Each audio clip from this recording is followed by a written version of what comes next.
How's it going, everyone? This is the old gaming vlog bringing you guys Black Ops 2 gameplay. This is a capture the flag. It was also a live recording. Now, what I want to talk in this video is hashtag PS4 no DRM is the latest trend on Twitter. And you might be wondering what that hashtag really means. Simply put, they are requesting you to keep things on PS4 as they are on PS3 when it comes to physical disc rights and second-hand discs.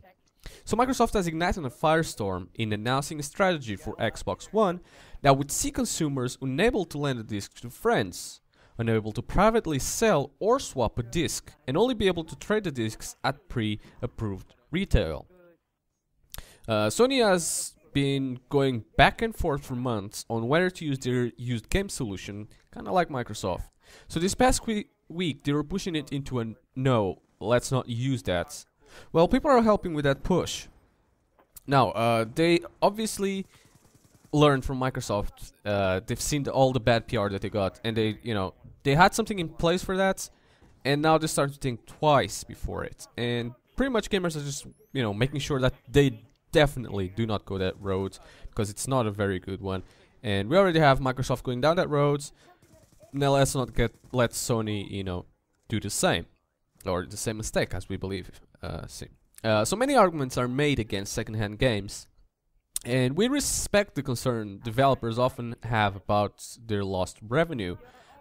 You may be thinking, well, you can't buy a second-hand game on Steam or iOS or even on any other Xbox Live or PSN or whatever, and they do fine.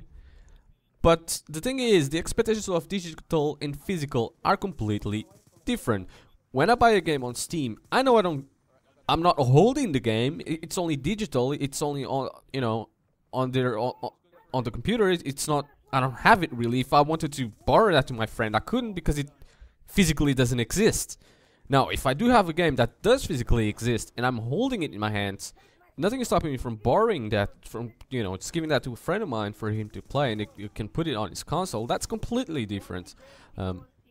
That's two different things. So Microsoft has stumbled on this issue. This is a huge public relations and strategic opportunity for you to win the hearts and the minds of gamers, confused and alienated by Microsoft's approach. You can win those customers by leaving physical discs alone and monetize them in innovative and progressive ways like the PlayStation Plus, for example. Now, I've talked about this before, but I feel like I'm not saying anything new, and I'm not saying anything that everyone else doesn't already know and agree with. I already made a video about this. I could leave a link in the description so you guys can see how the pre-owned games market is and how it's wrong of this. Anyways, so I'm just going to try to briefly explain what's happening at the moment and what's going on with all this resale. So what's happening at the moment with the used games is this. You can buy a game for full price, right? Whatever it costs, $60 I think it is in the US. So you play it, and at some point you just played it too many times and you don't really want to play it anymore, and you're done with it.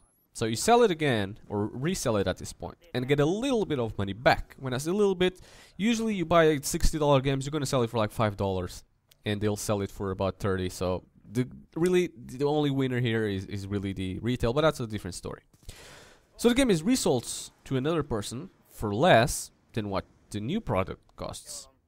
And in all these transactions, you, the retailer, and the second buyer all got what we like to think is a win-win situation. So you got a game played, and you got some money back to buy another one. The retailer sold the game, made money from it, bought the game and sold it again, making even more money. Now, they didn't double their profits exactly, but they got a little bit more for the money. So the other player could not afford the $60 original price tag for the game, actually bought it for a little bit less. So now a game that has less bit of income for gaming now got to play a game that he otherwise could not. But in all this, we almost completely excluded the developer and the publishers of the game, where they made money from it from the original sale and not from the second one. So basically they have two people playing the same game for the price of one, and that causes problems.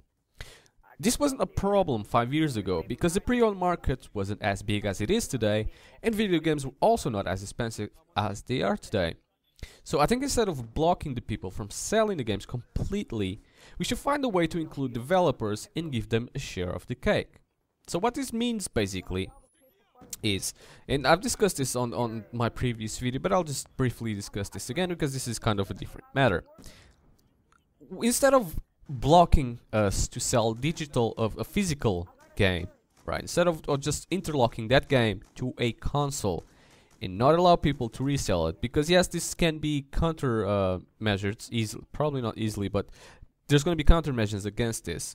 Not everybody's going to actually do that. So instead of blocking the game to your console or to just a player, right, and make it basically useless for everyone else, which basically almost immediately lowers the value of the game right then and there, we should find a way that, alright, you get the game, you make the second resale, that second resale is actually going to happen like the first one, which is, I don't know why this doesn't happen anyways, which is, you buy the game and the publisher gets a cut from that game, right? But when they sell the game again as pre-owned, why doesn't the publisher or the developers get the same, probably the same cut that they got from the first time? Why is that game, that pre-owned game which is now used, why does it just completely skip the you know, the same first fee that they usually should get? This is something that we should take a look at instead of just blocking the games. We all know that the publishers want, you know, want their fair share and they're not getting it. It's just damaging them more than anything, because like I said before, a person can buy the game and they get the money, and then 5 people can play that game or can rebuy that game, and then they won't get the money. So actually the figures are a bit higher than you see. So when you say a game, you know, alright, let's say this game sold 1 million copies on its on like a month, the game could have sold 1 million copies, but that doesn't mean they're gonna get the money from those 1 million copies. That might happen that in that month alone, the game sold 200 copies, and those 200 copies were resold up to 1 million. So really, the publisher only got 200,000 copies instead of the million. That's what's happening right now, and that's really why the publishers are not making as much as they should. Yes, it's more than that, I know, with their long-term and stupid business models that they have that spend way too much on games and treat them as Hollywood big-budget movies, where they spend too much and they're not able to make them back. They have completely unrealistic expectations about that, but that's a whole different topic for another day. Now, what I think they should do is, I'm not saying personally attack or personally do, you know, take off retailers out of the equation, kind of like GameStop or whatever, what other game shops you have around your town. I'm not saying just take them out completely, because it's what's happening right now. If this you know, DRM ever comes, it will damage pretty much everyone except companies. You know, even companies, it will damage them as well, but not as much. Because what it does is, alright, so you're gonna buy a game, you know that you're gonna buy that game, and you gotta stick to it. You can't sell it, you can't resell it, you can't get rid of it, because, you know, you just, that's it, you buy it, it's yours, you can't do anything else anymore with it, right? And retailers are gonna be damaged because the pre-owned market is so big, and they also make a good revenue out of that. Developers are going to be damaged because people just won't buy the game in the first place, either to boycott them or just because they won't, because they know what's going to happen once they're done with the game. So this is a bad business model. What I feel like they should do is just, you know, tell the retailers, you know what, you're gonna resell the game, you gotta give, you know, whatever percentage you give. Like, if you buy the game new, it costs $60, and the publisher of the game has to receive at least a 40% of those $60. That's what they receive. If it's a pre-owned game, give them again the same 40%. So if you sell it for, let's say, $20, give them 40% of that instead of the 60, and that would be more of a win-win situation for everyone. But then again, this all falls down to the retailers not giving the percentage, or not giving a revenue of their second-hand games income to the developers, to the publishers, you know, to the people that actually make the game. And this is why it's doing it. The companies, Microsoft, Sony, whatever, Nintendo, they're all getting started to get a lot of pressure from developers, from companies that are being closed down, kind of like the company that closed down recently. I can't remember the name of it, but it doesn't matter. That's the problem, companies that are closing down, they don't have enough money, because they're blaming it on piracy and pre-owned games market. They can blame on whatever you want, let's try and fix this just to shut them up, just to say, you know what, it's actually not that.